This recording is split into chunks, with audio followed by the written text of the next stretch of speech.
Everybody had a chance to sign in before I take the sheet?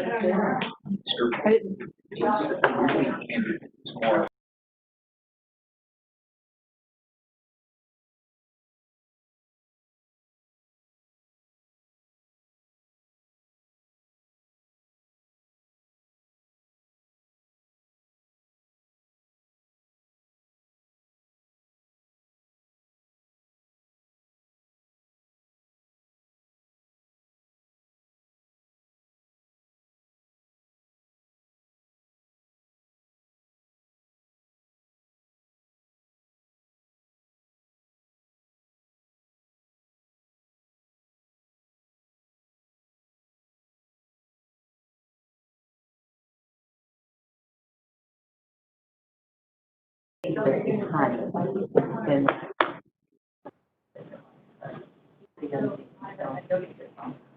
that come out and count the experience.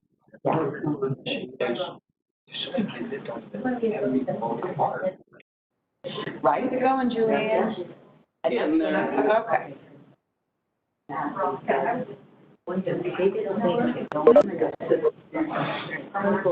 Actually have a feel for what it is you're doing, so it's going to leadership, internship, and even signing.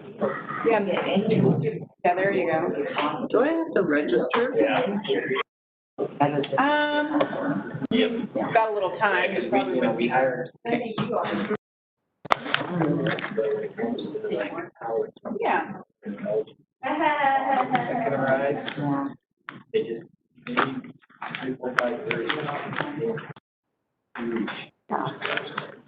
I hung out with engineers when I went through my health degree, and so one of them got a job with Idaho. Because he said they don't realize the nurse that the axles on these trucks are breaking. Sure, yeah. And he said, to increase the protection for one of those. I see you, Julianne, you're getting And that was Give me enough time, I'll do it. Yeah. we should have thought of that. And then make sure that your audio is off. Yeah. Otherwise, you'll know if it's not, we'll get all the feedback. My Amber is a sophomore this year. She's going into biomedical. Oh. Here you go, that's. So isn't it like sweet? Your audio off, your audio Yeah, and there's like, Not a secret. This one? Yeah. let me change your back. just read it now. Okay. Yeah, because you're a gardener. Yeah, doing press. I think that's what it was. Take to turn it up. Yeah, so,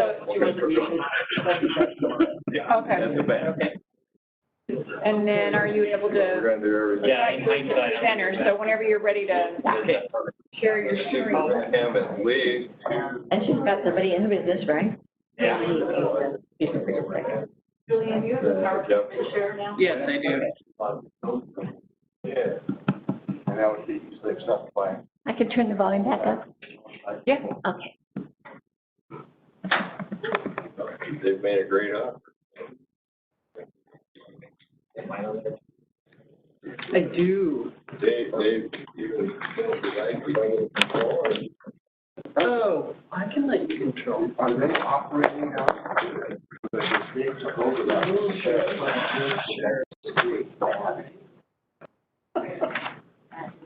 Actually, according to what Haley told me, they do have to. So, I don't know.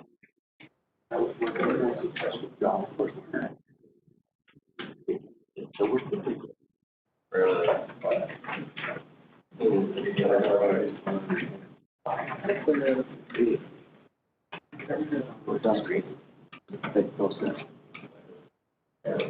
Well, that'd be good if it works out. Haley's over there. Yeah, thank you. Hi, Julian. I'm What does blessed this go with? Which? every day. Estoy muy bendecido cada día. Siempre Oh, here it is. Does it go with this one? Oh, yeah. So this is part of, This one? part of that one. And John's gonna present that, John Carter, Oh, okay, the appellant. okay, Oh, sorry, I didn't mean to do that. okay, so, okay, It'll be up on the screen. okay. Thank you. Brock, are you gonna testify or not, Tim? I am. I met for all these and Where did I get these? I don't know, I got these in the pictures. They'll be up on the screen. Okay. are those ladies for this, but I know. Thank you. Yeah, the late exhibits are in the greenback tiles that you. It looks like it has a big A I'm on gonna it. grab my book, please. I'm sorry. Okay. Here's in favor, and then these folks have highlighted which ones want to speak in opposition to the appeal. Okay. Those are the latest.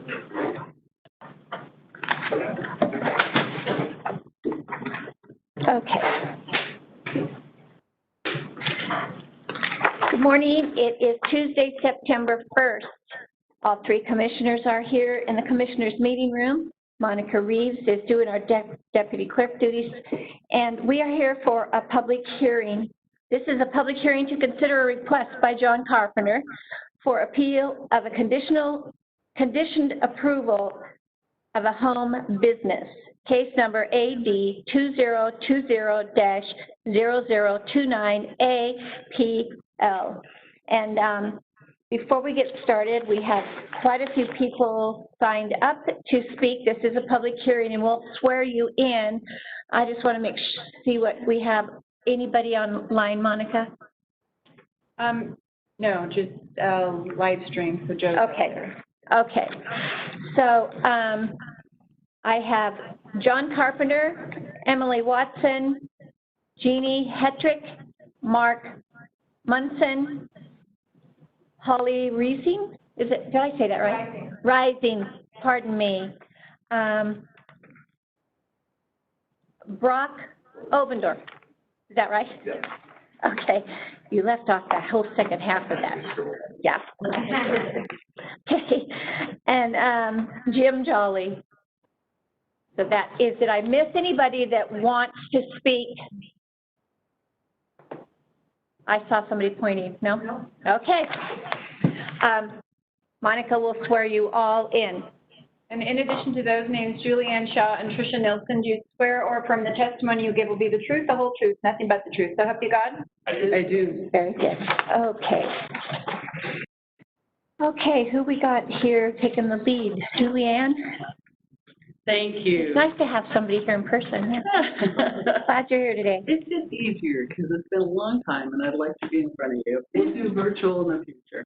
Okay. Thank you, Chairwoman White and Commissioners. On April 29th, 2000. Development Services Director, Patricia Nielsen, conditionally approved. Can you hear me? No, I would appreciate it. There you go. And pull the mic close to you, Julianne. Development Services Director Patricia Nielsen conditionally approved an application for the permission to conduct hot yoga studio within an existing residence at 27205 Wingsetter Lane, Parma, Exhibit 10 of the staff report. Property owners within 600 feet of the subject property, 27205 Wingsetter Lane, Parma, Idaho, were notified of the director's decision. The request was processed as a home business permit as it exceeded the allowed square footage to be classified as a home occupation permit. An appeal of the home business permit was submitted by John Carpenter on May 1st in accordance with the Canyon County ordinances for appeal. And this hearing will review the appeal. Staff has updated the staff report and forwarded a recommendation of denial of the appeal with modification to the conditions of approval for the Yoga Loft Director's administrative decision. The appeal packet filed by Mr. Carpenter, Exhibit 11 of the staff report, note the reason for appeal: 1, access; 2, number of yoga sessions per day. 3, enforcement of conditions. Access does not currently comply with Canyon County zoning ordinance 10-7-3. The number of yoga sessions per day, a discrepancy regarding the sessions per day existed between the letter of intent and the director's approval. The sessions have since been conditioned to 2 sessions per day by the business owner. Enforcement of conditions. Part of the appeal noted a lack of enforcement. As in any other type of home business approval, issues and complaints are investigated by Canyon County Code Enforcement. As this is the only way to determine if the home business meets the conditions of approval. Regarding the access, the third home built triggers an upgrade of the driveway to a private road. Ordinance Standards, Chapter 7, Article 10, Subsection 3. This was not addressed at the time of certificate of occupancy when it was issued by Canyon County. Currently, the private driveway does not meet Canyon County Ordinance 10-7-3. The third home which triggered upgrading of the private road was Neil Carpenter's, John's dad. And there is some confusion as to the requirement of upgrading the length of the road, as you can see on the map. Neil's parcel abuts French Road, but the ordinance notes that the length of the private driveway must be improved upon the third home constructed, not just a portion of the third home that the third home uses. Each of these items has been reviewed and addressed in staff development services. Each of these items have been reviewed and addressed in the staff report. The director has amended the home business permit conditions of approval to more clearly address the requirements of the Canyon County Code.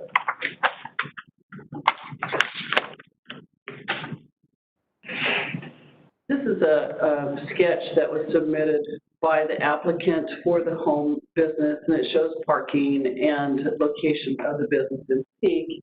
The letter is next to it, basically, is the approval of the home business.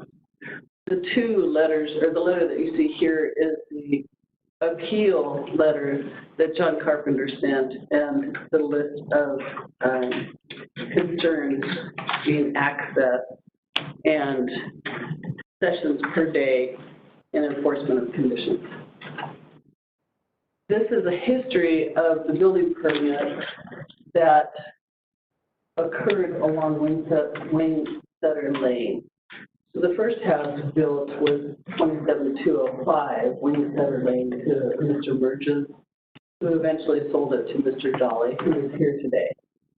The 27130 Wingsetter Lane was built by John Carpenter. The 27023 Wingsetter Lane was built by Neil Carpenter, and the dates are on the third column over.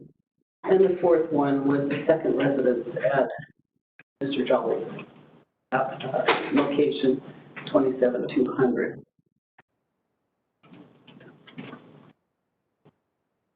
Recommendations of the denial of the appeal. Conditions of the director's approval of the home business for the yoga loft. The project shall comply with all applicable federal, state, and county laws and rules. The home business shall be operated consistent with Chapter 7, Article 14, subsection 11 of the Canyon zoning ordinance. Only 1 customer vehicle per yoga session is permitted. Yoga sessions shall be held between the hours of 8 a.m. and 5 p.m. Monday through Friday. A maximum of 2 yoga sessions can be held per day. Additional conditions for modification. The private road shall comply with Canyon County zoning ordinance for private roads and driveways. The private road shall meet the Parma Rural Fire Protection District requirements for the comment letter dated June 10, 2020, and red line via phone conference between DSC and the fire district on July 23rd. Should have the exhibit number. I apologize.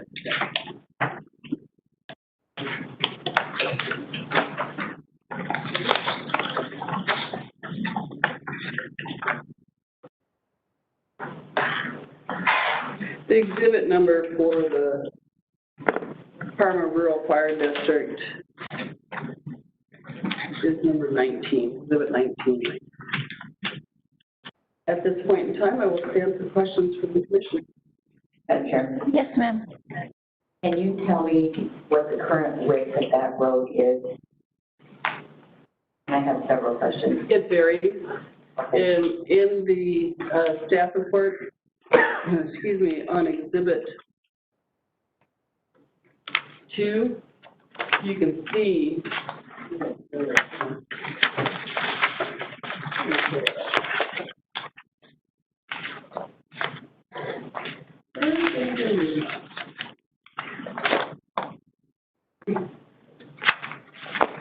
the exhibit 2 shows the width of the driveway. It varies from 20 feet, I believe, at the intersection or more, at the intersection of French Lane and Wingsetter, French Road and Wingsetter Lane.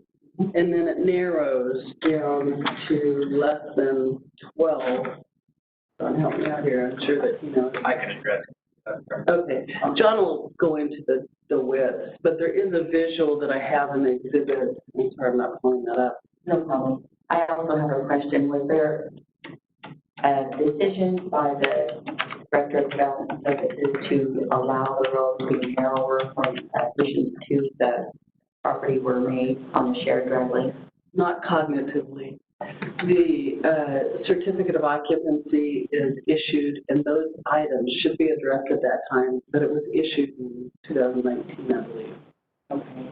And then also included in the information, this business was granted permission to operate 7 days a week. Is there any mitigation on that, or is that still? No, it's the modifications to the to the conditions as stated initially have been modified from Monday through Friday, 8 to 5. Okay, thank you for that. Yep. And then, I hear where there's some attempt to improve the road. Who's responsible financially for the improvement of that road? That's a good question. So the appellant and the homeowners, through all 4 of them, have been working to try and determine how that can be solved. Okay. The fire department requires turnouts every certain amount of footage. Yeah, and so they're looking into it. They've been working together to try and solve that issue because the driveway doesn't meet our standards. Okay, and one last thing then. This business in this secondary structure is a non-conforming use in this area. Is that true or not true? No, it's actually in the residence. If it were smaller in square footage, so it exceeds, home occupations are a given right. You can have a home occupation in your home without having to have any special permit. But the square footage is limited to 1/4 of the overall residence. This business exceeds that 1/4 of the overall square footage. So that's why it had to become a home business, which has some different nuances to it. Did that answer your question? Well, it's not really. Okay. Okay, so what we're talking here is home occupation v. home business. We've got the 2 up against each other. Is that correct, Julianne? Yes. Okay. Tricia?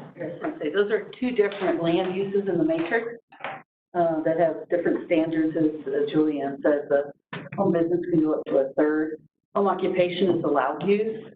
A home business is the director's approval, administrative approval required. So if it's approved, it's not a non-conforming, it's an approved use at that point. Okay, but Yeah, it is allowed in the district, zoning district, but it requires a different approval than just your basic home occupation. Let me ask this question. Yeah. If the used space for the yoga spa is less than 25% of the overall square footage of the home, this is all a moot point. Right. Okay. So, And maybe we can address that too. okay, But Within the, I just want to add, there are a couple of standards in the zoning ordinance for all home occupations in terms of signs and things like that. okay, Madam Chair, yes. and I guess I'm just trying to figure out in the, going from this home business that we've upgraded to, were there violations with, that occurred in the number of people or anything in that? I guess I saw where we're paring back on some of that they exceeded, that's what I read, that they exceeded the number of people. Can you address that? I think, Madam Chair, Commissioner Randick, I think we just would be in the complaints that Mr. Carpenter filed relative to their conditions of approval. We don't have any number standard just out there for that. Okay, but if there were a complaint, this would fall under code enforcement to go out there and try and mitigate something like that. Right. When it's any use that is approved with conditions and there's a violation of the conditions, you know, not the violations of the ordinance standards too, but in this case, it was a violation of conditions and that would be investigated, complaint filed, that would, you know, to try to understand what's going on and work out a. And has code enforcement looked at this, or we've just, I'm trying to think, I'll have to let Julianne answer. I think we just talk to the parties directly. thank you. Any further questions for Julianne? Thank you very much. First, we have John Carpenter. You're welcome. Need you to give name and address. Well, why don't you come on over here so you're on. I will let you. John Carpenter. Good morning. Good morning. My address is 27130 Wingsetter Lane. And I'm going to grab the computer from Julianne so she gets me set up. Wingsetter Lane is about halfway between Parma and Roswell, kind of a location. Okay. And it's off of Collector Street, French. And I built out there with Merges in 1999. It was a gravel road of 2008, and then we paved it, which made the wives pretty happy. Can you look at on pulse? Sorry. Madam Chair. Yes. While they're getting that up, John, I had a question. You for the cost of paving that section out there? Just a second. Okay. Scrolls. Yeah, so Doug Merges and myself built houses in 1999 at the same time, so within a month. And so we had fire department approval, and yeah, we bore the cost. We prorated the cost based on frontage for the gravel portion. And then in 2008, we did the same thing. So we got tired of the gravel and wanted to leave it, and yeah, we split that cost up. Okay. Yep. Thank you. And on that, Doug and I had a maintenance agreement that was part of our conditions when we got our building permit. That hasn't been updated. It's but as you increase parties to it, obviously you want to have that on there. So really, I'm going to just hit these quick. The basis for my initial complaint was simply we were unaware. All of a sudden, there was a yoga studio sign on my parents' property that said yoga here with flyers. So we were getting what I considered strangers, people pulling up and looking at the flyers. And then we had traffic coming down our lane at 5:30 in the morning and later in the day. It was a bomb. I talked to Jim Jolly about it on a couple occasions, and I said, hey, I'm going to file a formal complaint.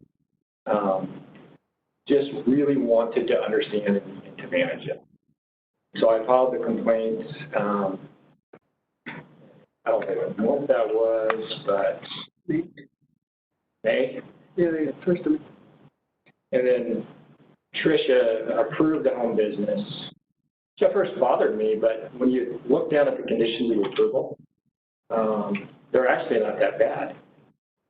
There's some very important things in there for me. One, the project has to comply with state county laws, and that would be the width of the driveway. I mean, to me, that's pretty black and white, and that's how I read it. And then the second one, you know, basic operations. Third is kind of key, one customer vehicle per yoga. And then 4 is, hey, the hours of operation between 8 and 5, Monday through Friday. So those were all actually pretty good. So we're just taking one car instead of a bunch of cars and not 5:30 in the morning. So when I looked at that, I was like, that's okay. Now, I'm a very black and white person, so if somebody says you got to do it between 8 to 5, somebody starts doing it to 6, I mean, down the road, it's going to be different again. I want everybody to be clear and concise on the hours. And then the hours were on the weekend as well. And nothing happened with the road. There was no talk on the road. So part of the problem, my wife coming home or myself coming home from work, somebody coming from the yoga, you can't get past each other. There's just not. So the hours of operations weren't followed, nothing was happening on the road. And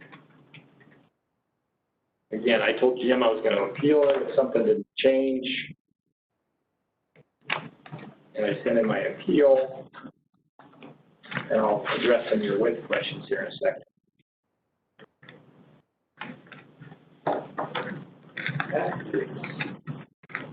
Is there any way you can get that just on?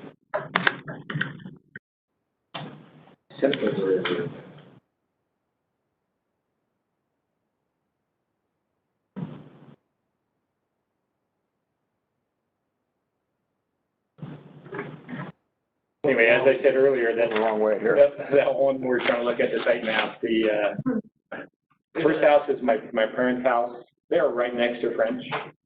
You can literally take a fire hose from French, you know, if there's a concern for emergency vehicles. Their access is off Wing Cutter Lane, but it's just barely off of French. And we purposely widen that out to 20 feet, knowing code, you know, 20 feet. Everything beyond that is more or less 12 feet, just the way it has been. It hasn't been a need for anything further than that. I can just scroll around, it's okay. Thank you. You're not on your presentation now. I had to go to a different location. Okay. I can take you back there. No, this is okay for now. Okay. Anyway, so my parents' And we do house, have these pictures with our stuff too. We do have these pictures. yeah, so my parents' house, my house, Holly's house, yoga studio at the end of Jim's place, 1,200 feet away. Is there a solution for the road? I think so. Jim and I spent quite a bit of time. The reason that we tabled this thing twice was trying to work it out. Honestly, the traffic is not a big deal to me. As long as you get the hours figured out and somebody puts it on the schedule, it says, hey, I want to do it Saturday. I encourage Holly and Jim both to just get a schedule and send it over to the county and see if we can get something that works for everybody. That happened. I haven't complained about the people driving by to Julianne since May. I do not want to deal with it. I don't want to have something to complain about. I don't want to call code enforcement. I would really just have something that works for everybody and have a little harmony in the neighborhood. Really what it comes down to me is fire and having a width of a road that's usable by all parties. The Canyon County requirement is 20 feet. You can actually get Wing Center itself widened out to 20 feet. So Jim and I just kind of walked through that. There's a pipe to widen out. There's some gravel to put down. It's very doable. And then the fire department came back and said, no, it's got to be 26 feet with some pullouts. You can't physically put that in that room there. The other slide that I have further just shows an alternate route. I said, why don't we disconnect the driveways and we put a driveway right along this west boundary on my property and then take it right over. Jim and Holly were on board with that. We were talking about sharing in the cost is what we're doing, because if there's zero traffic going past me and I'm on a dead end, that's actually a little beneficial to me. So I said I would participate just to make things easier for everybody.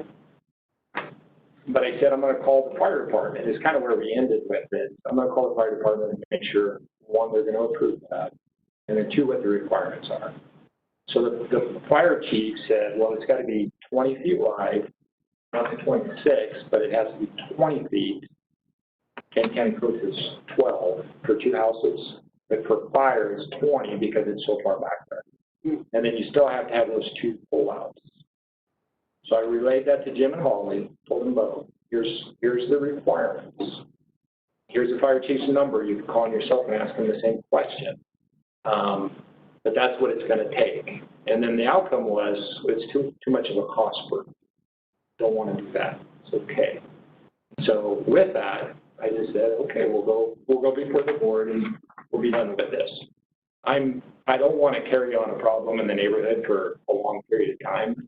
Again, the people going to the yoga studio drive slow. I mean, they're courteous. I don't have any problems with it. It's really just getting things etched in stone for schedule, for longevity, so I don't have to talk about this thing in a year. And I think that's very easy to do. The big one is just the driveway. So there is no plan. So if somebody came forward and said, here's a plan to do it, it'd be all yours. I would still give them an easement on the west boundary if they want to stick it in there. I'm not going to want an easement on Wingsetter Lane for the 26 plus entry. That I'm not going to do. Director, so John, it's my understanding that you own the property west of your dad, and is that a hop field? Is that where? Well, it's actually, we was just cut. So my dad's place is here. Yes. So 2 years ago, their health went downhill. We built my house here. They're the same opinion as I am. They do not want people driving past the place, but it's not a big deal. And my dad is fine with the road coming back through here. He's agreeable to that. I'm agreeable to having a road here. I talked to this neighbor right here. I thought that was important. I didn't want to put somebody else's burden onto somebody else. He's like, I'm not crazy about it. I'd be okay. Again, it just came down to the cost. But you own that property that would allow you to grant the easement going there. Okay. And there's, in the staff report, it indicates that parking is taking place in a hop field. Where is that? If you looked at that map and you went west, probably 1.5 miles, it would be just in a hop field. So there's a little like staging area, I think, right in there, and that's where the parking is. It's really not in proximity to this yoga studio. It's not. Really, the traffic and stuff has been fine. It's really just getting access figured out. Okay. I have a question for you, John. Yeah. If you would clarify again that the road width, and then it goes to 20 feet and not 26, and there has to be 2 pullouts. So where is it that it has to be 20? From where to where? So if you were to leave Wingsetter alone as it is, and that's the only access, it has to be 26 feet wide, Okay. and it has to have 2 pullouts. Now, if you had a separate access, Like the one up on your property. can you give me back to my presentation because I got mapped out? Let me just get a map real quick.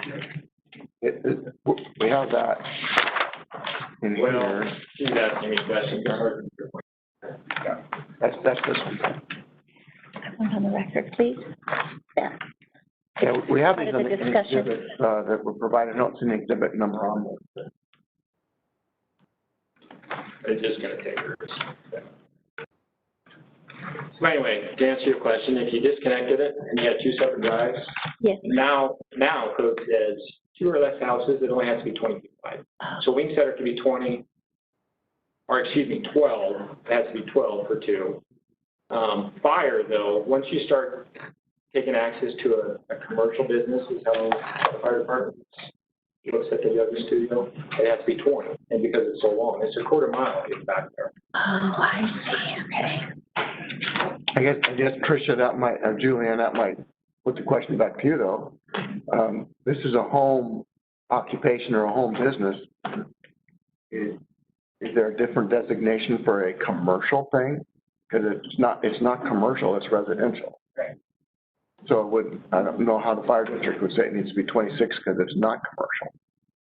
Yeah, their letter is attached. I mean, you got a copy of it. Julianne went through it with them. It's a 1/4 mile back in there, and there's people coming and going, and that's just It's not a commercial business though. It's not commercial.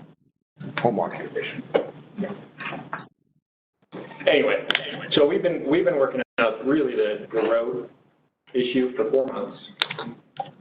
There's not a plan. If somebody had a plan together that we can agree to, great. I would not be sitting here appealing it. There's not a plan. So I don't want this thing to continue to stall up and go on without a plan, and that's why I'm asking for the appeal. That's it. If they want to turn around and come up with a plan and, reactivate the home yoga, that's fine. Again, the traffic and the schedule kind of work themselves out. Aside from just being able to easily pass by somebody and get fire vehicles in there. This summer, you saw in one of the letters, we had the fire department come out to our place because I was burning some agricultural stuff. They give me a hard time. They plugged up the whole road.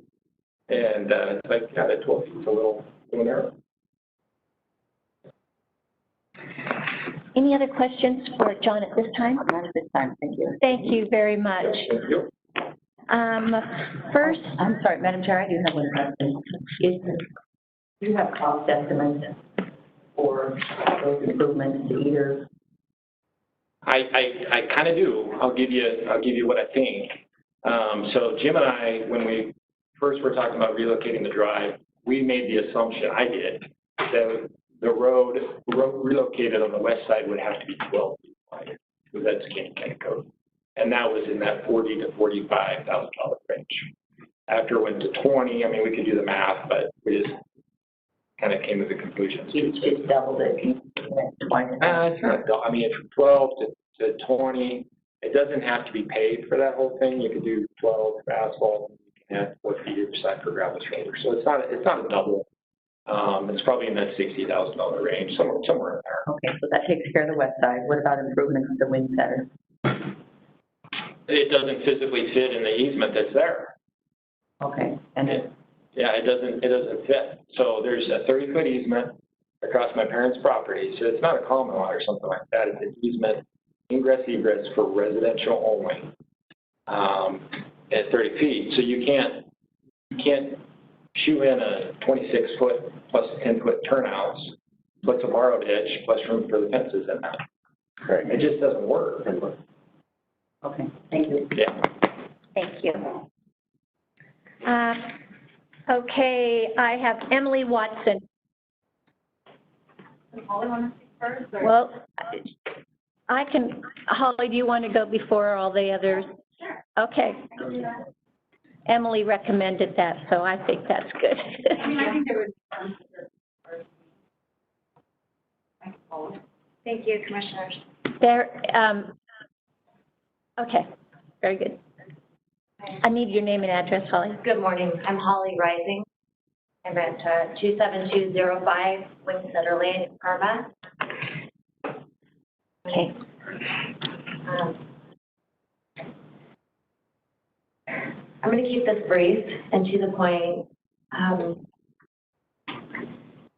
just want to say that my intention for opening a business, and I use the term business rather lightly, I thought I was doing the right thing by opening it as a business.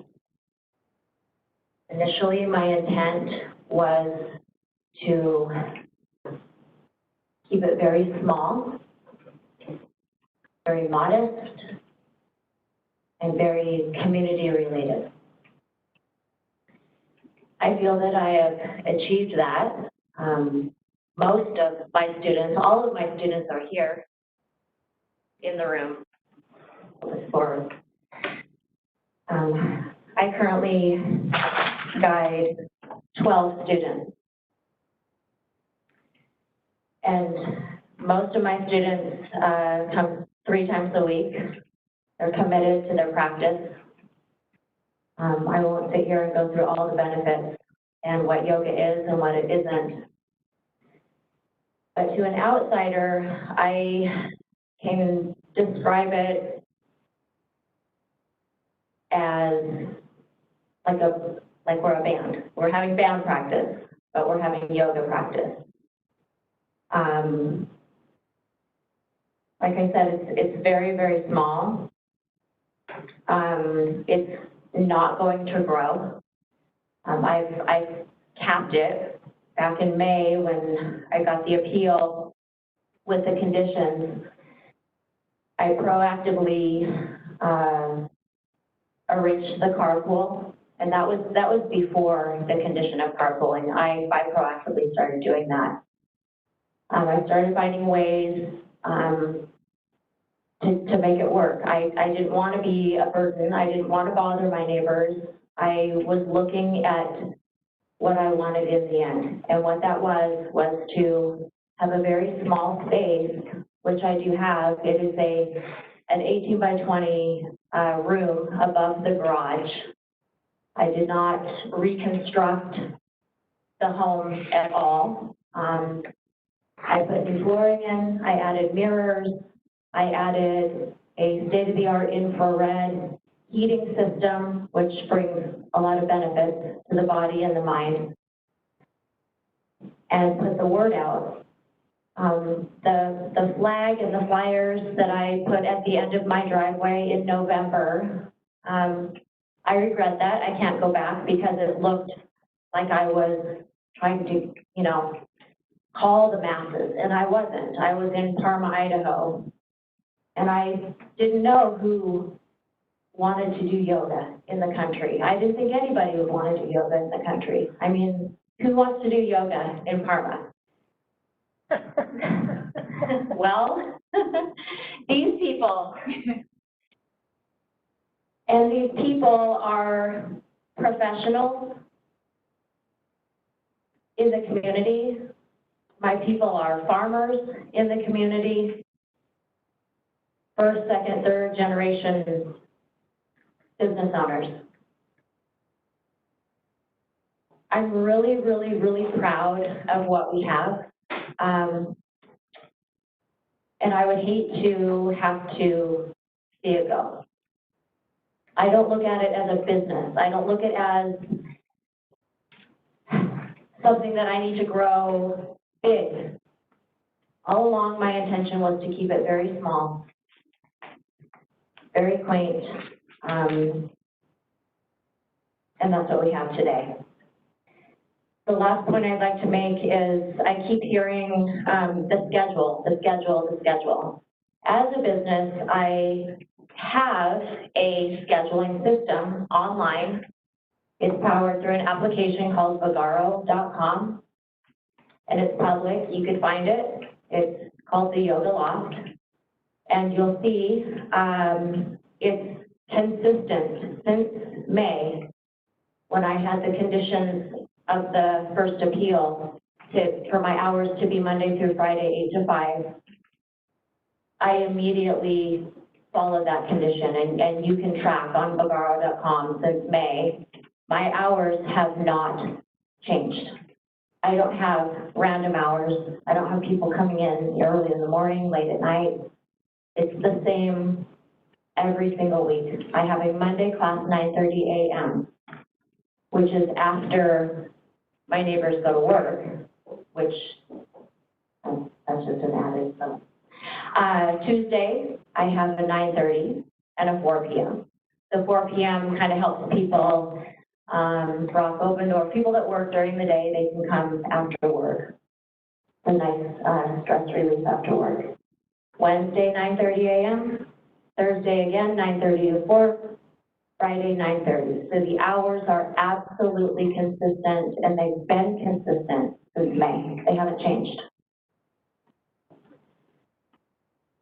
In addition to that, again, back to the square footage, just to confirm, it is an 18 by 20 room. It's 360 square feet, well below a quarter of the total square foot of the home. So just to clarify that.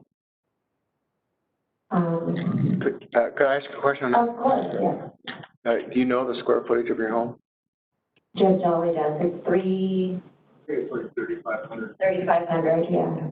It's in my my original application.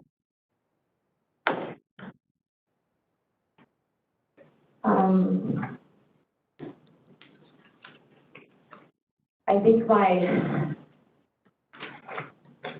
don't know, I really don't have anything more to add. Those are just my main points. I just wanted to clarify my intention of why I created a home business, an LLC. I think the word business is scary. You know, again, my intent is not to be big. I just want to keep it the way, you know, the way it is, very, very small. May I ask you a question? Of course, please do. Holly? So I just want to clarify some things. You have the calendar, and they can look online. If I went to Vergara Yes, ma'am. right now, I Yeah. would see who has the 9:30 appointment, or no? You would not see the way it's presented, you would not see names. Okay. However, you see available slots. Oh, okay. So I have the ability to go in and cap. I have the ability to say, okay, I'm going to allow 25 students in this at 9:30, or I can dial it back to one student. So if a client goes on, sees the 9:30 spot and says there's one spot left, 2 spots left, they can sign in. Okay, so it's Otherwise, it'll say full. it's not yoga on demand. No, So that, no, okay. no. In fact, it's so small that it's a $9.99 a month service. Okay. It's just, that just made it more efficient for my 12 people and me. It took away like the texting, what do you have available? It just made it more efficient, more streamlined and public again, because I thought it was the right thing to do. So do you have, with your business, and I don't mean to get nosy or anything here, No. but do you have an EIN, a tax ID number? Yes, so ma'am, that I do. So that is it is a business? Yes, ma'am. Okay. Okay. 360. Oh, you were, not you specifically, but were you in on the road discussion? I was, but to be honest with you, I'm not a numbers person and I didn't really understand. But I've heard some of it, yes. And I have all the exhibits and I've read through it. I still don't understand it. However, I do have all of the paperwork, yes. Okay, okay, so you are, okay.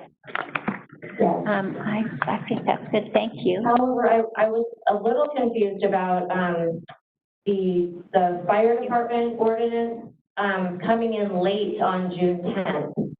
And I never received an email, or that letter until just recently about the fire department. So I was just a little bit confused about that, because initially, when I went to the county, I spoke with Dan, the planner, I wanted to do the right thing. My intent, when I came down here back in February, I didn't want to end up here. Commissioner So, Davis. Madam Chair, and this is going to be directed, based on the testimony that I've heard from you, Holly. Yes, sir. And so Tricia and Julianne, this raises a very important question here. There's about 11% of this total structure that's being used for this studio. 360 square feet out of a 3,500 square foot home is not anywhere near 25%. If the county ordinance says that up to 25% of a home can be used for home occupation without having to get a permit, why are we here? That makes no sense. It's a moot point. You don't need a permit according to the county ordinance from what I'm seeing here. And all of this is unnecessary. So I'd like an answer to that. Does anybody have an answer? If I may. Well, okay, yeah, go ahead. I'm sorry. So when I came down to the county back in February and spoke with Dan, I asked him all of these questions. Do I need permits? What do I need to do? And this is verbal, I'll just tell you what we spoke about. He asked me about the driveway, first of all. He said, how many people are going to use the studio? I said, very, very, very few. I mean, at that point, I had no idea. I had no idea who wanted to do yoga in Parma. Probably none. But I was moving forward. What he told me was, are you going to have more than 100 cars on the road? And I said, no, absolutely not. Because I won't allow that. Remember, my intent was to keep it small. And so I, answered his questions, and he said, no, there's no problem. Get your license. And so I did that, and I began to teach, and then the appeal came up, and then all of the questions. They told me I needed to submit an application to find out if it's a home business or a home occupation. And at that point, I submitted my application, and it came back as home business. So that's how it became a home business. So I guess I still don't have my answer. If the county ordinance says home occupation is allowed up to 25% of the structure, we're not there. I'd like an answer to this from Julianne or Tricia. They're trying to answer here. As a new planner to Canyon County, Dan came and said, hey, this is a home business. Actually it went through Trish because she's the one that decides who does what. And I just accepted it. I looked at the home occupation, I reviewed the code and didn't catch that nuance. So it's my bad, it's my. I guess the question remains then, and we don't have an attorney here to interpret this, but in my understanding of the code and in reviewing this case pretty extensively, I still don't know why we're here. I think what I heard from Mr. Carpenter is that it's the number of homes. Is that relevant to that? How many homes on? That would not be relevant to the definition between a home business on home occupation. That's irrelevant. Well, and I think what he's tying this to is the width of the road that I don't hear that there's a problem with the business or the scheduling or what's happening. It's what happens with the road and the width of the road, because now there's more than 2 houses, which dictates the width of the road, because there's been more than 2 people, and there's now 4 people out there. And so, I don't know, That was actually triggered when the 3rd house came in 2019. Your folks. I can get on record when we're done here. And Madam Chair, once again, that's beside the point. We're here today for an appeal of a director decision to grant a permit for a home business. By definition, this is a home occupation, not a home business. Doesn't matter how many houses are on the driveway, doesn't matter how wide the driveway is. All of that stuff is not relevant to the purpose for which we are here. And I still don't have that answer as why we are here if this is a home occupation by definition in county ordinance. And if it is, then I think we end this and you don't need a permit. That's my opinion as a commissioner understanding the ordinance of the county. Tricia? Yeah. Let me go over here on my. Figure out the logistics here. Madam Chair and Commissioner Dale, I brought up that same question, and I think Julianne and Dan, they felt it was home occupation, can't have anything really different. I guess they thought it might, how do I say this, be a little bit beyond keeping with just the residential nature. It's one of those, most of the home occupations we do don't have people, more than one person coming at a time. It's really no different than just residential. I think they felt with the classes that would be a little beyond residential character, beyond the square footage. But I'm happy to look at that option that you suggested, knowing more about what this is, I was glad to hear Mr. Carpenter say he thought the conditions were appropriate, but I think the real issue that we've heard today is the road, which is a private road, in between those parties to resolve. There had been, at the time of the conditional rezone of obviously the Neil Carpenter, the Field property, to grant the additional entitlement, there was an easement reduction on the west side, and I'm still not certain today why that was sought for, if that access was not going to be used for your parents' house or anything in the future, but that option to move the driveway, there was an easement reduction granted at the time of the conditional rezone along that west line, and I think I sent John a copy of that. So I just wanted to add that too, but I agree with Commissioner Dale. Yeah. So, Madam Chair, I think, again, after studying this and looking through the paperwork over the last few days and all this kind of stuff, again, I think we're here for, this is not a situation that required a conditioned approval. And if it doesn't require a conditioned approval, then all of these conditions that are there are irrelevant.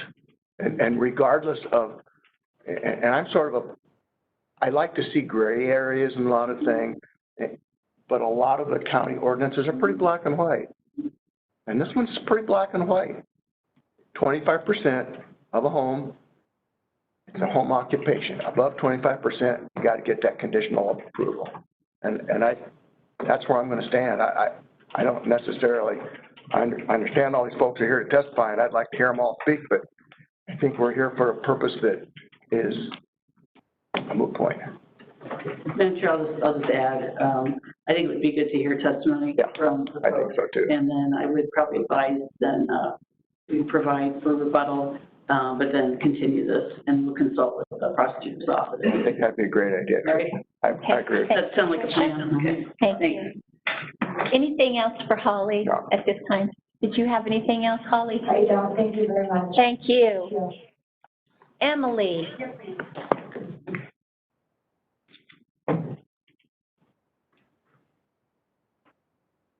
I'm gonna bring my phone that has the document Cool. on there, so. Hello, my name's Emily Watson. My address is 29621 Bar Diamond Lane in Warren, Idaho.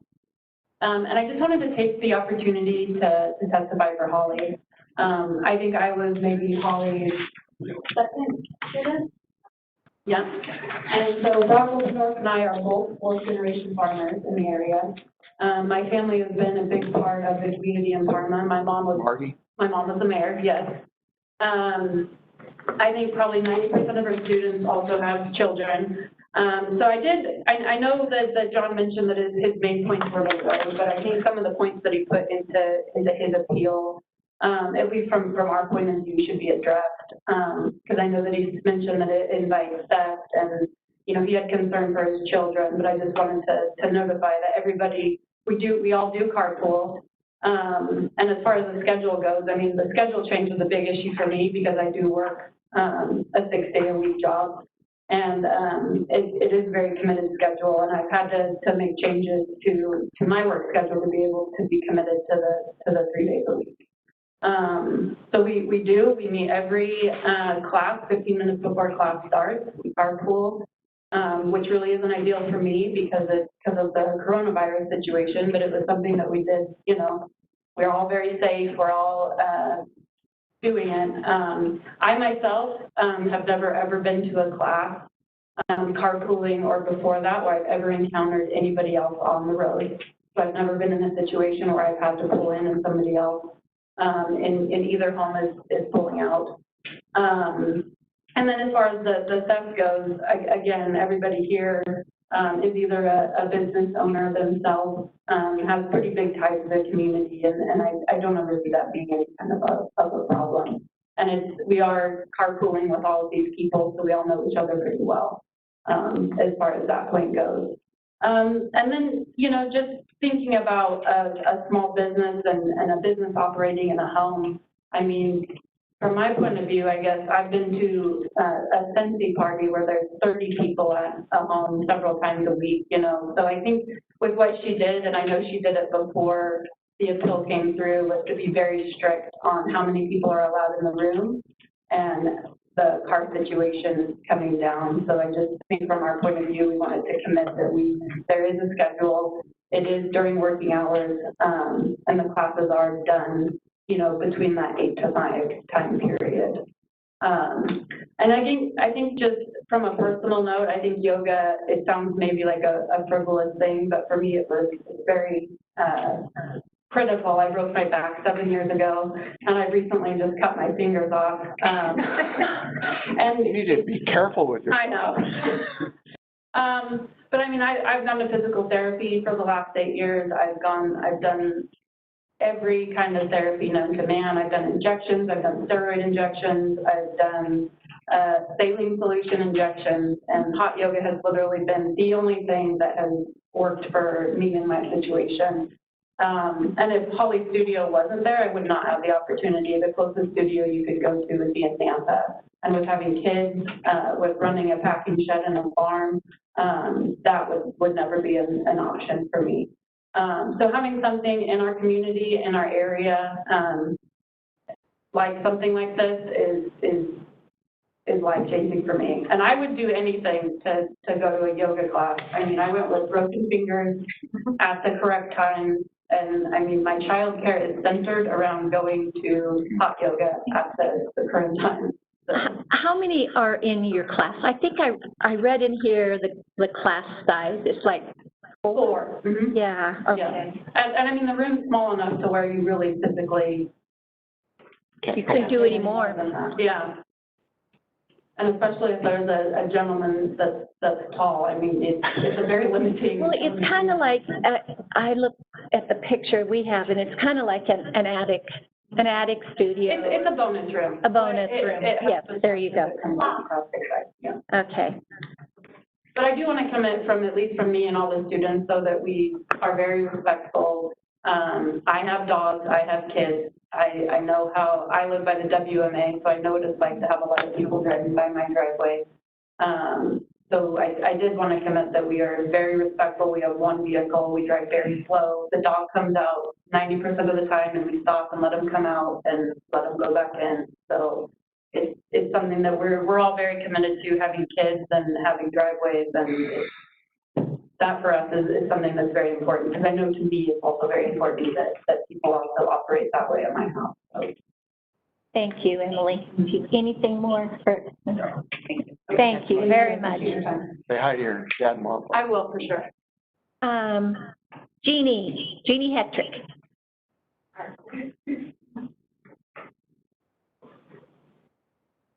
I'm Jeannie Hetrick. I live at 14168 Plum Road, so I'm over on Sunny Slope side. And I originally met Holly when I was driving to Nampa, which was not Pleasant, off of Garrity Road, and doing hot yoga there. I'd probably say I'm the one that doesn't have kids, young kids at this point, and I'm probably her oldest student. And I could not function without yoga. Holly has done so much for me, and I sought her out when things got bad with COVID, and I did not go back to the class until we were allowed to, and I was concerned about spacing and stuff like that. It's all within regulations of what we should be doing, and I got significantly worse with my autoimmune disease while I was not practicing, so it was very important for me to get back to. I did not feel comfortable getting in the car and driving with other people, so I've been, as of May 11th, stopping up at the Roswell Church and walking 1.48 miles to my class, which I get to come down the driveway. And I've visited and talked with the families along the driveway, and it seems to me that everything has been going really well. I was disappointed to hear that we were having to progress with this. It is an extremely tight group of people. I've had my physician wish that he could send other people to Holly, but I've had also very good friends that say, Jane, you're so fit, you do so well, can we join? She won't let anybody else into her tribe, because she's very committed to the students that she currently has, that it can't just be anybody dropping by, and it can't be somebody who isn't willing to do at least 2 to 3 times, if not more, a week. I think originally that flag got put down there because it was out in the country, and some of the people who she was telling about maybe didn't know where this place would be, because it is a little obscure. So the flag helped me find the place to go look at it, to just make the decision as to whether or not to attend it.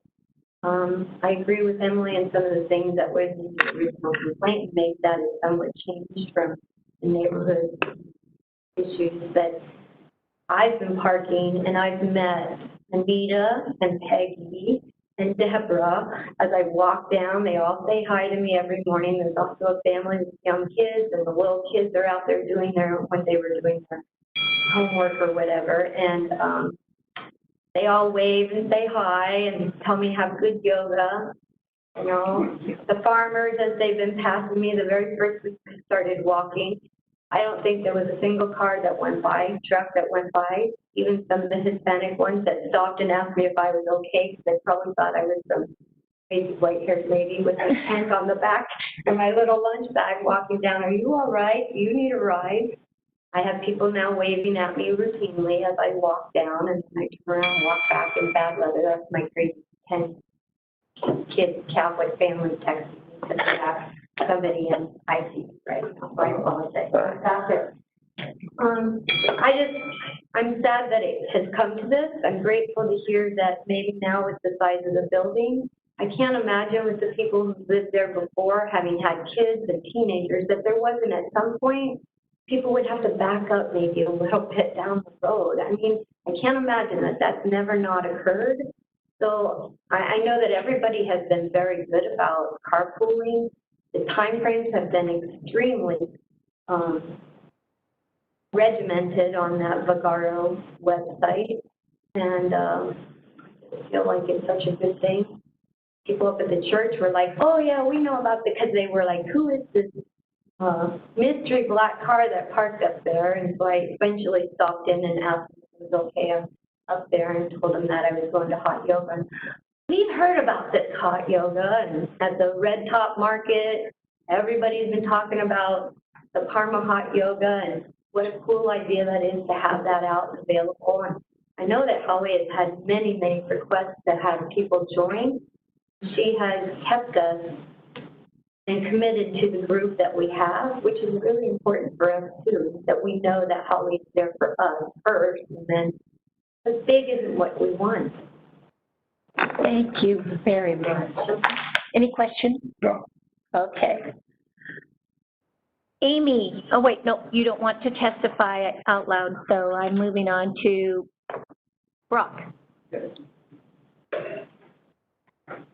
Name and address. Chairman, Brock Obendorf, 24306 Red Road, Parma, Idaho. And actually, I think I was one of the first students that went to Holly.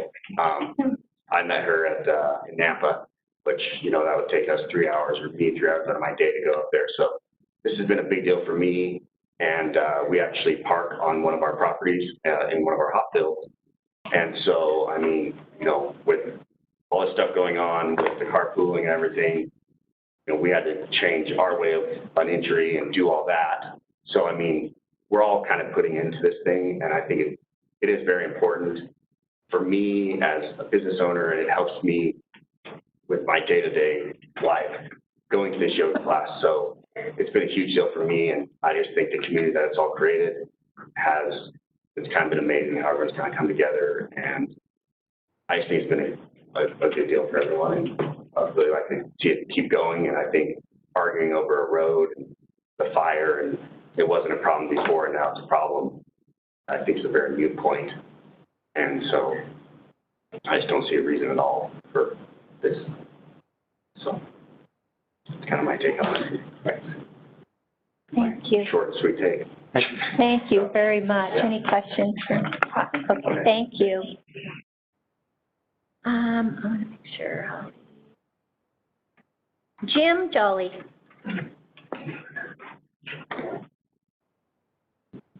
Hi, Jim Jolly, 27205 Wingsutter Lane, Parma. I just first want to say that, you know, the way that things first started, we could have done a better job of communicating with John and kind of letting him know what was going on. But since the initial appeal, I feel like Holly has reined it in. You know, she's complying with with the regulations that were laid down to her. And then there's just one other point I really wanted to make, and I'm reading off the Board of County Commissioners staff report. And if you go to page 3, it says finding of facts. And then if you flip over to page 4, it says the private road for resident 3 does meet a portion of the 20-foot wide requirement in front of French Road, although the length of the private road should have been brought to code upon the time of C of O. So my point is, if it should have been brought to code back when the third residence was added, it just doesn't seem just that we're using this road to terminate this business or home occupation when that provision was ignored back when the third house was added. So that's my point is like, we're being penalized because that wasn't adhered to. So that's really all I wanted to bring up. That is, Any questions? Well, I just want to, Madam Chair, if I could, I want to confirm with you, because you seem to know the specifics of the house and stuff. Again, would you reaffirm the square footage of the house? It's at least 35 square. And the room is 18 by 20? Yeah. If I still understand my grade school math, that's 360 square feet. Yeah. It's just a little bonus room over a garage. Right. Okay. All right. Thanks. Okay. Thanks. thank you. Make sure I don't miss anybody. Mark.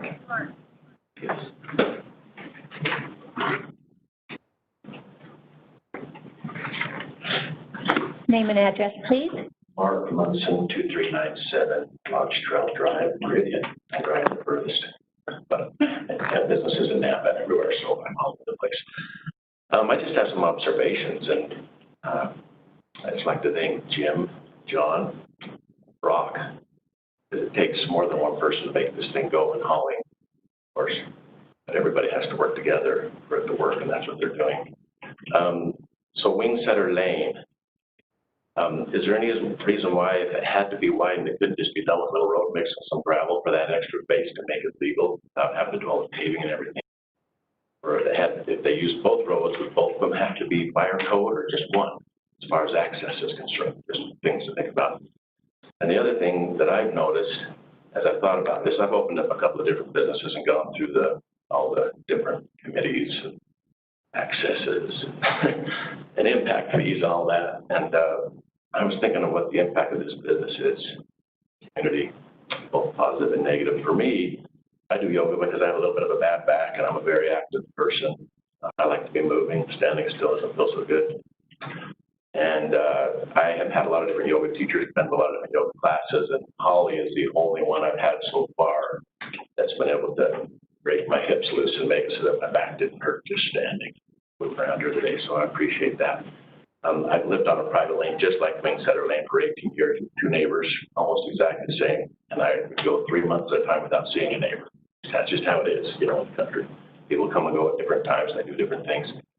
But to me, the impact of this business is about 40 seconds a day of those two cars. It takes about 8 seconds to drive by John's home, and I rarely see anybody there. I've never had to move for another car when we go by. Another 8 seconds when we leave. We could do that for two classes. It's less than a minute a day. It's a very low impact business. It doesn't make any noise. There's no air pollution, nothing. It does help some people. I appreciate all of you people in subdivision for that. So that's just my take on the deal. Thank you. Thank you very much. Okay. I have no one signed up. John, you can do some rebuttal. There were a lot of things brought up.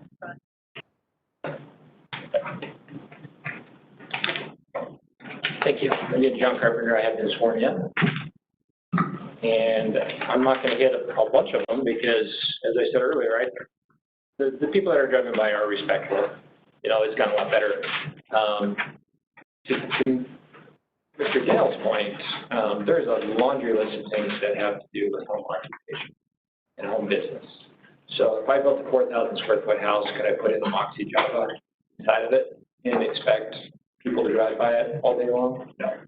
That is not how it's written. So you just have to go through those items. And does it have a negative impact on neighbors? Sure. I mean, if people are coming through at 5:30 in the morning, that's what I complain about it.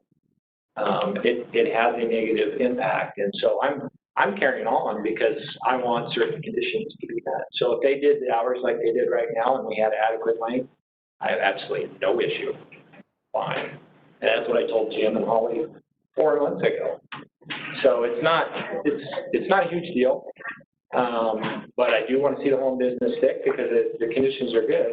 And then the drive needs to be taken care of in one manner or the other for a couple of reasons. As I said earlier, that property is my property. So if there's ever an accident or anything like that, you know how lawsuits go. It's not as if, you know, I'm in the clear on that. If it was a common lot that was owned by the neighbor, the previous gentleman referred to a subdivision, this is not a subdivision. This was 2 lot splits that were done. I kind of fault the county on this a little bit because they brought up that my dad didn't, you know, he didn't build the whole road at 20 feet all the way back. Well, that's not the responsibility of everybody out there, but he did realize 20 feet is what's required as we built in front of his house. Nobody brought it up. You see, Jim built his second house. Nobody brought up, hey, it's got to be 20 feet. Had that happened when he got a building permit, we wouldn't be talking about this today. It should have been done a long time ago. And so I don't want to speak to that a whole bunch, but this really shouldn't be a big issue. Anyway, the drive's a big deal for me. I don't want to sell my property in 10 years and have the county come and give a buyer or somebody down the road, hey, you got to widen it out to 20 feet. Did my dad trigger it? If the county had said, hey, you got to widen all of Wingsetter Lane, what we would have done is flip that house and fronted right off of French. It's got all that frontage. Absolutely no problem. The county has to be clear. If the county would have been clear with Jim and Holly from the get-go, we would have saved a lot of time. If the county would have been clear that, yeah, it's probably a home business, you need to talk to the neighbors. As Jim said, he wishes some of this stuff would have got, you know, filtered out early. So anyway, that's where I'm at. I'm not making a big fuss. I want clarity. I want it black and white, and I don't want to spend a lot of time in the future talking about it. That's really where I'm at, and I want things put to bed. I'm sure. So, John, you're an engineer by trade, and in that, do you have any expertise that would speak to the last testimony we heard that would allow a widening of the road without some of the conditions that would make it impassable or incompatible?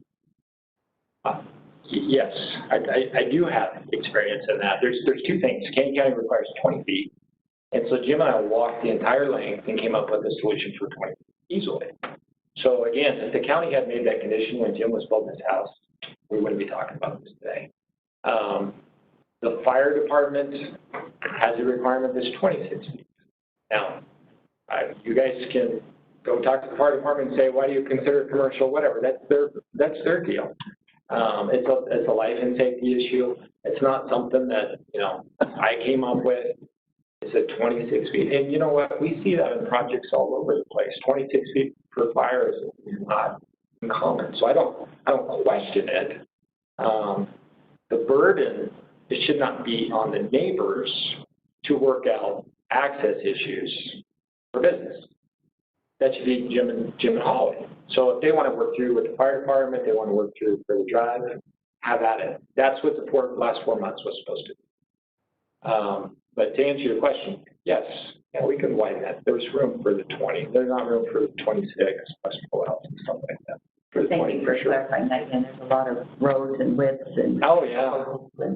Yeah, there's a 30-foot easement from French all the way to the north property line of my place. And within that 30 feet, you can fit it 20 feet, you know, with that ditch and fences. I have a question for Trish. Anything more? I don't have anything else for John. Do you have anything more, John?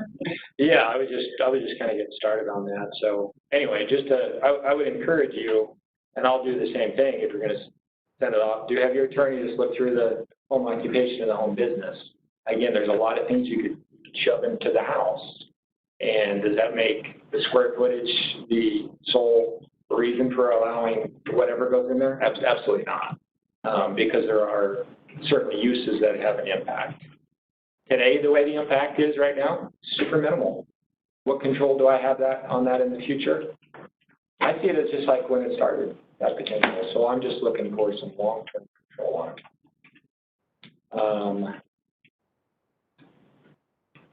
Yeah, Jim mentioned that he thinks he's getting penalized as far as, my dad should have widened the drive. Again, I would encourage staff to look at that section of code, but as it stands, when you get an occupational C of O, that is a full entitlement. And we spent thousands of dollars going through a conditional rezone for my folks. I can move them out there as they're getting older. And anybody would say, hey, you can't do that without widening it. Simply would have just put it off the French, would not have been hard. And that concludes all I have to say. I wanted to ask you, Commissioner Van Beek brought up the fact that you're an engineer.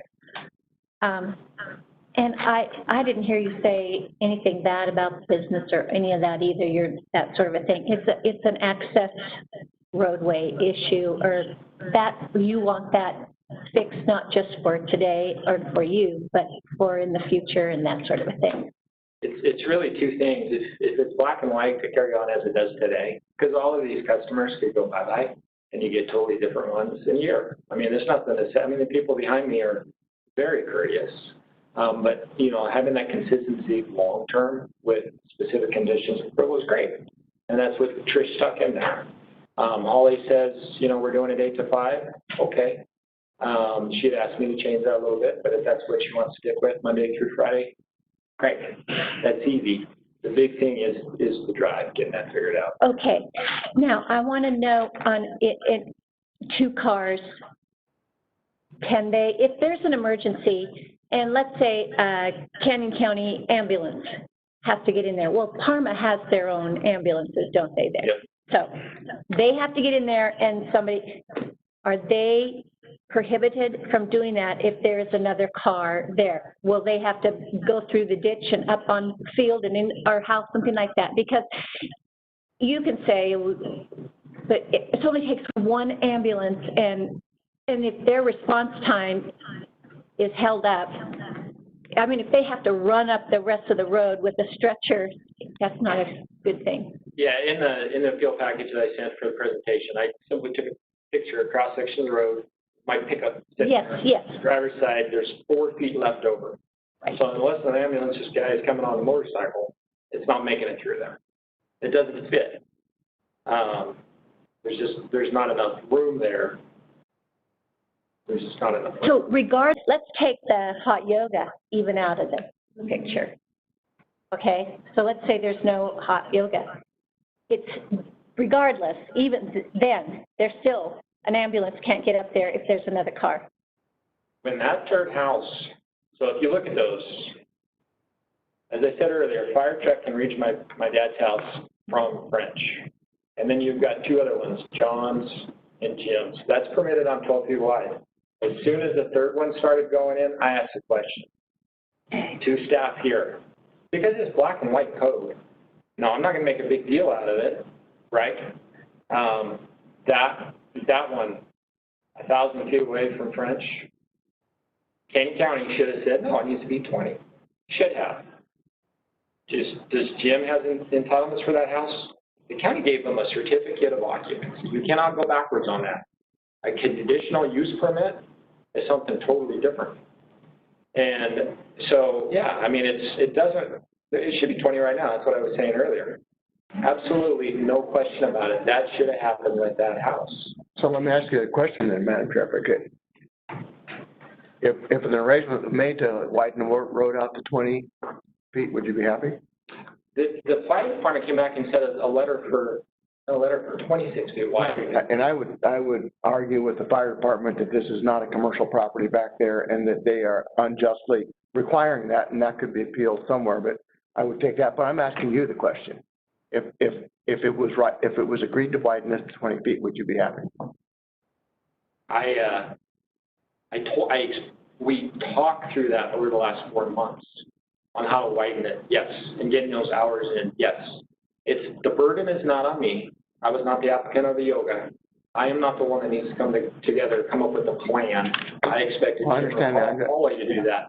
But would I have a problem with that? No, that's exactly what I said. So you'd be happy if it's 20 feet? Again, I don't want a liability issue, and I don't want to have to take care of it myself down the road. Things that it's being questioned now should have been questioned when the other houses were built, apparently. So why all of a sudden, because of businesses going in, is it even questioning to be a burden on somebody else? But it's really just a yoga studio coming. So anyway, conditions of approval locked in and figure out the drive. And if those two are done, sure. Okay. There hasn't been, what I don't want, what I told Jim from the get-go, I want harmony in the neighborhood. I will help pay for that drive to be relocated, and I'll help you get to 20 feet. But I want, we just got to put it to bed. So we've been dinking around for the last 6 months, truly, and it hasn't gone anywhere. So somebody just needs to put some closure on. And that's where I stand. Well, I have to say this just because it's the day we're living in. Yeah. COVID has something to do with it, so you haven't exactly been just, you know what I mean? The discussion has been ongoing, and there's been some joining of the minds on this, so that's a good point in it, John. With the COVID thing, that people were made to shelter at home, so you obeyed the governor's thing, so that's a good point. Yeah. Yeah. Yeah, and as far as, I think I've had my question answered. Do you think you're done? I'm going to just make one other point. I said a couple times it's hard to get past people. And several people say, well, I've never experienced that. A lot of that was just when business was getting started. So people are kind of figuring out the road. When my buddy lived at the end of the lane, well, he understood the lane. As customers come out and get used to it, they figure it out, right? It just takes them a little bit of time. And the biggest problem was 5:30 in the morning in that period of time that starts out. So new customers, you run into the same thing. So anyway, whether the road needs to get widened or not, whatever, it is a requirement for county code. Should be here too. And where do you draw the line? If I want to throw whatever business in my property, you guys going to make me do it all of a sudden? They probably should, but I don't want to get stuck. So it should be black and white as much as possible. Thank you. Thank you very You're much. welcome. Thanks, I have no more questions. No more questions? I have a question for Trish. Two questions. Trish. Oh, Trish, there's nobody else who can, okay. So Trish, I don't know if this predates you, I think it's the time that you were there, but can you address the elephant in the room? Why wasn't this addressed according to code at the time that the houses were built so that the road was standard? Yeah, Madam Chair, I'll have to refresh my memory. I know when like I said, when the conditional rezone was going through a few years ago, there was this easement reduction on the west side of the property, and I've been puzzled about why that was sought if that third house is already intended to take access off Wingsetter. It would have been the third house to trigger the private road requirements, but I don't know. I don't get into the details of the C of Os and things like that, but I can do the research to see what conditions were applied on the building permit. Okay, I appreciate that. Yeah. So that would be part of, what we started this out with was that we're going to have legal and a continuation. We got a lot of information late, so I appreciate that. And then It also look at the conditions on the conditional rezone. I'll look at everything. okay, I appreciate that. Yeah, And yeah.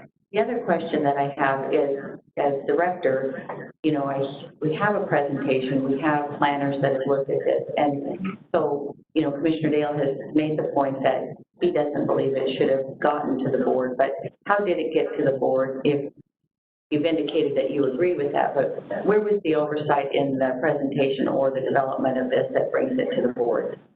Madam Chair, Commissioner Van Dusen, it's an appeal, and those appeals go to the board. Administrative position. But when the permit, when this was handled as a business instead of just an owner occupied, it's at that stage that I guess I'm looking for. Well, it was processed as a home business and a decision made, and appeals of administrative decisions go to. I guess I think what you're asking is the staff decision to call it a home business. That's correct. I'll have to go back and. Okay. Folks, but I took it as their nature. They felt it was a little more intense than a typical home occupation. Okay. But we'll look at the ordinance standards. Okay. Okay. Thank you. Right. Madam Chair, I'm going to make a motion to close public comment. And Madam Chair, do we want to close this comment if we're reviewing this and if we're getting legal staff input, then I would move for a continuation. Well, I would argue that public comment has been received. We're going to turn this over to staff to come back to us. You don't have to keep the public hearing open, but we can continue what would just schedule another time to have the findings come back to us. I think that's proper technique. Yeah. So that's how you want to proceed, Madam Chair? Yes. Second? Moved and seconded to close public comment. All in favor? Aye. Aye. Okay. Now, Madam Chair, I guess I would ask Trish, how much time do you think you need before we can bring this back for a conclusion and wrap it up like John wants? And like everybody wants. Nobody wants to be held in limbo for as long as it takes. I'd probably look to reconvene. I don't know if there's time on the week of the 21st. I mean, to do the research, prepare the findings, meet with the prosecutor, and then have advanced time for the board to look at the draft findings. Take a bit. So either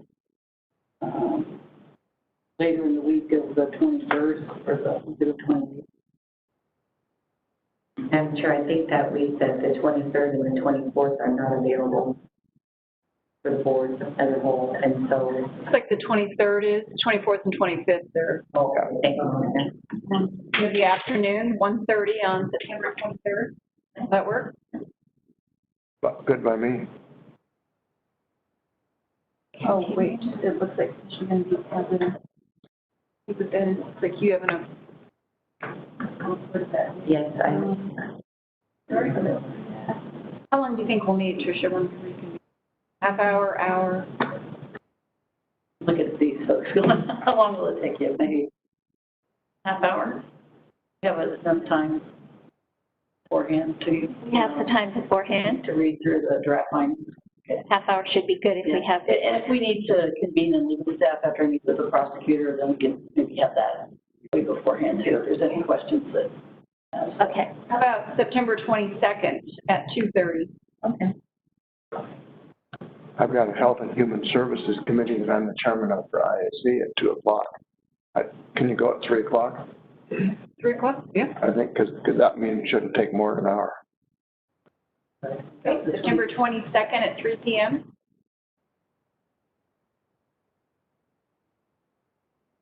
September 22nd at 3 p.m. Sounds good. We need a motion. Continue, I'll make that motion. Second. Moved and seconded to continue this hearing to September 22nd at 3 p.m. All in favor? Aye. Okay, very good. I want to say, before we get off the record, I just want to say thank you to everybody for taking the time to be here and telling your story or giving us the information, what you're doing and that sort of thing. And I just appreciate the cooperation and the participation of those of you that this is affecting or impact. So thank you very much for taking the time. John, it's good to see you. Thank you very much. I really, really appreciate the attitude in this room. It was outstanding, and thank you very, very much. Okay, that will conclude this meeting.